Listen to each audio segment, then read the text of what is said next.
Perkenalkan, saya Ria Sarana Patahan dengan NIM 11S23051.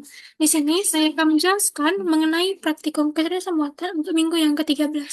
Jadi yang pertama itu saya menjelaskan untuk latihannya, praktikumnya saja dulu. Untuk kegiatan yang pertama itu supervised learning linear regression. Nah, di mana supervised learning ini, di mana kita membuka mesin learning dengan menggunakan data yang sudah berlabel.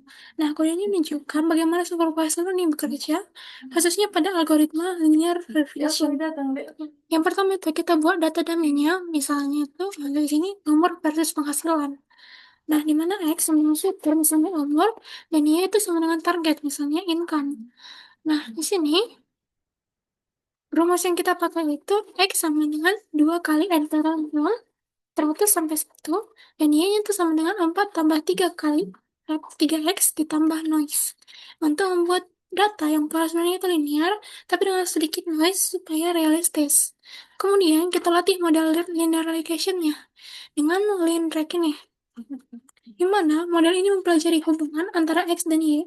Fit ini itu melakukan fit di sini untuk melakukan proses training sehingga model mendapatkan garis terbaik atau best fit line.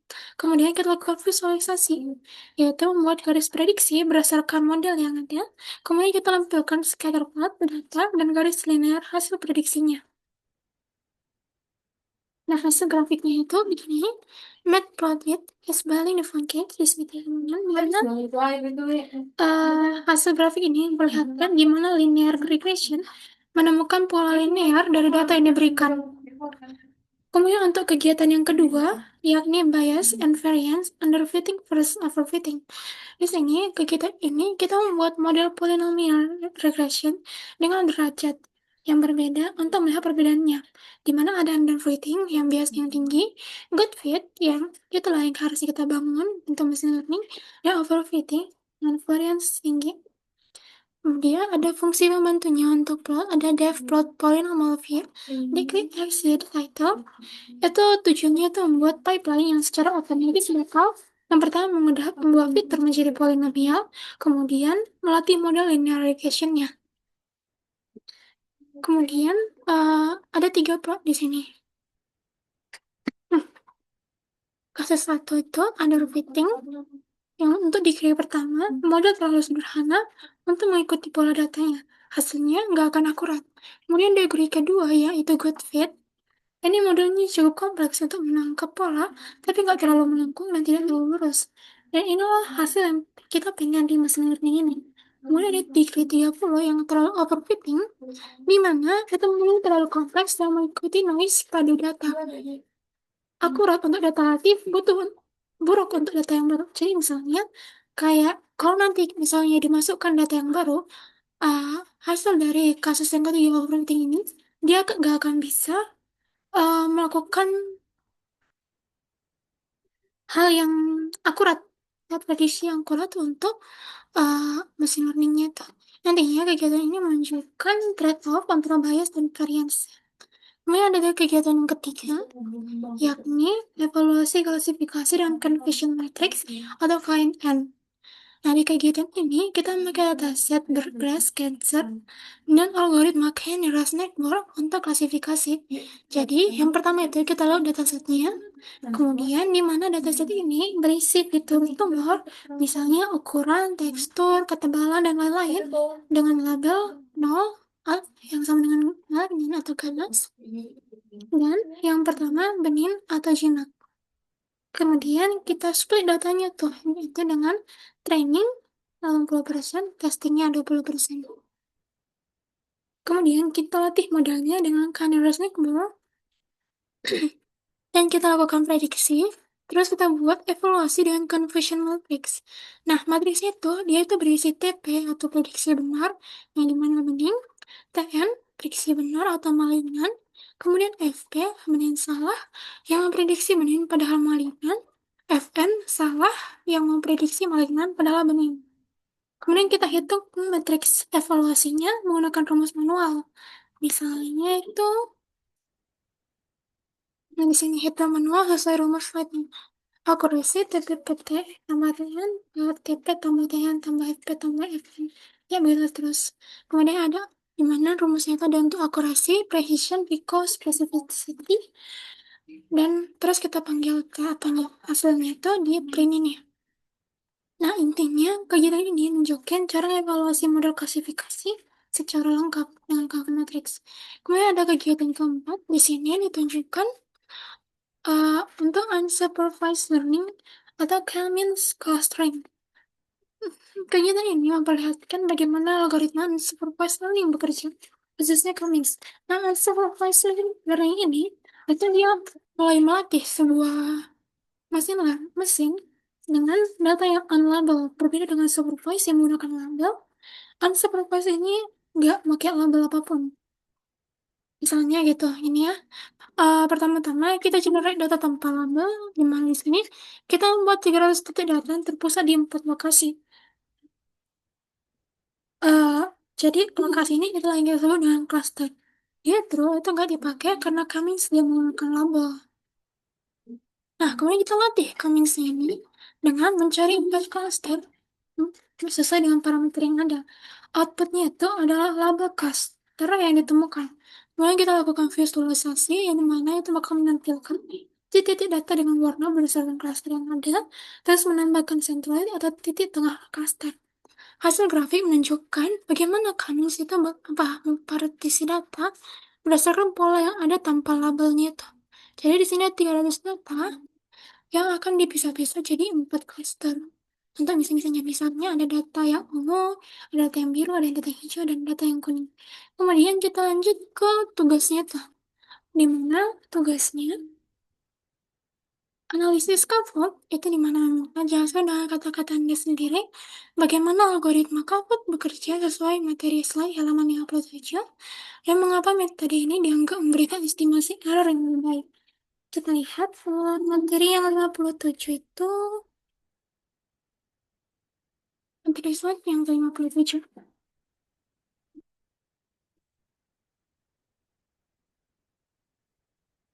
Hmm, hmm, hmm, hmm.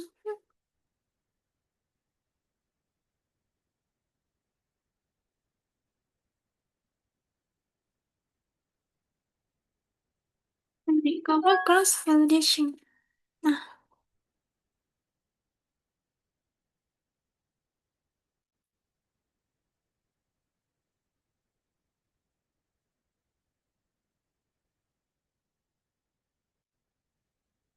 Bicara tadi, bicara, iya, nggak ada boleh.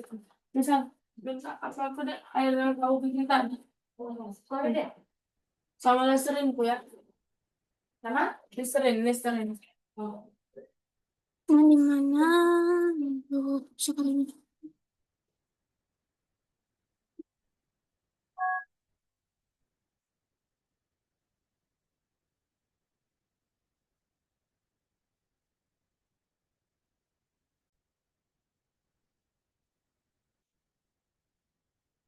Jadi, perbedaan cover itu, atau cover memiliki dataset yang dibagi secara acak, jadi ukuran yang bagian ukurannya sama. Nah, modelnya itu bakal dilatih sesuai dengan berapa banyak data yang itu bakal dibagi. Jadi, tiap iterasi, satu vote bakal digunakan sebagai testing. Jadi, setiap vote itu dia bakal jadi testing dan juga bakal jadi data training. Sehingga, hasil evaluasi dari tiap vote yang ada bakal dirata-ratakan dan menjadi nilai finalnya. Vote yang nggak menjadi mana yang bindeng.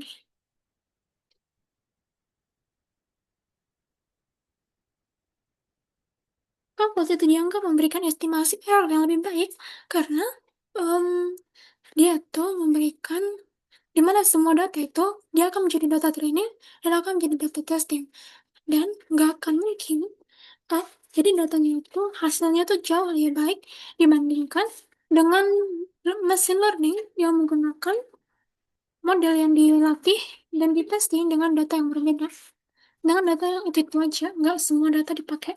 Kemudian kalau kita jadi kita lanjut ke nomor 2, yakni study classes confusion matrix. Nah, diberikan hasil prediksi pendeteksian spam email sebagai berikut. Di mana yang pertama total emailnya 1000, email spam positif terdeteksi 150 atau TP-nya. Email spam positif terdeteksi bukan spam atau FNnya pada 50. Email bukan spam atau negatif terdeteksi spam sedangkan 20 atau FP-nya. Dan PM-nya itu ini artinya email bukan spam terdeteksi bukan spam sebenarnya 780.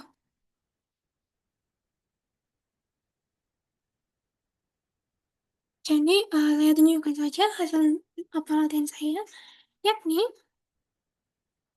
hmm, untuk akurasi, yaitu hasilnya 0,93, precision setelah dihitung hasilnya 0,8824, atau 84,25%, recall hasilnya 0,75, dan specificity hasilnya itu 0,975. Kemudian ada yang ketiga, yakni eksperimen kode. Pada kegiatan 3, ubahlah nilai NNECBORS pada KKNN menjadi NNECBORS sama dengan 1 dan NNECBORS sama dengan 100. Amati perubahan pada akurasi dan confusion matriksnya. Jelaskan hubungannya dengan konsep overfitting dan underfitting. Kita coba ya. Jadi di sini akurasinya itu 0,95, presisinya 0,93, recall-nya 1, specificity-nya 0,88. Nah, kita lihat di sini index force-nya sama dengan 5. Kita coba aja langsung. Misalnya index force-nya itu sama dengan 1 kan?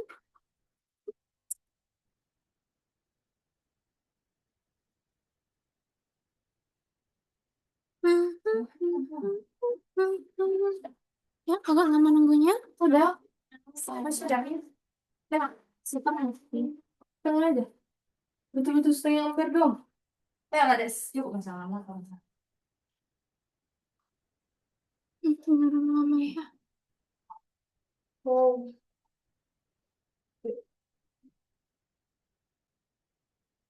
Ya, kita pindah aja ke sini ya.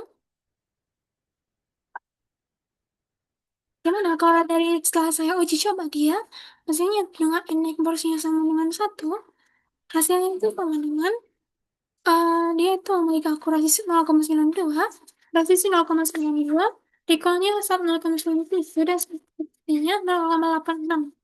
Dimana sebelumnya itu akurasinya jauh lebih tinggi dibandingkan waktu NDEC nya 1. Sementara kalau NDEC nya 100, itu juga 0,94, akurasinya 0,94, presisinya 0,92, recall-nya 1, dan spesifikasinya 0,86. Nah ini, perbedaan dari NDEC sama dengan 1 dan NDEC sama dengan 100, di mana yang sama dengan 1 itu merupakan underfitting, dan dia terlalu stiff untuk bisa menghitung modelnya. Bisa memahami dah. Ya, di sini akurasi 0,92, presisi 0,92, recall 0,97, spesifisity 0,86. Ini hasilnya jelas-jelas kurang daripada yang sebelumnya, yang index bar sama dengan 5. Dan kalau kita coba dengan index bar sama dengan 100,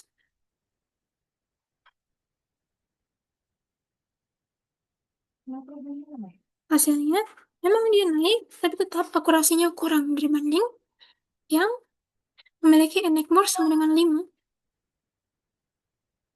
0,95, di sini 0,94. Memang hasilnya nggak beda jauh, tapi tetap angkanya sama memiliki pengaruh yang cukup besar. Nah di sini untuk underfitting yang enigma sama dengan 1, itu akurasi trainingnya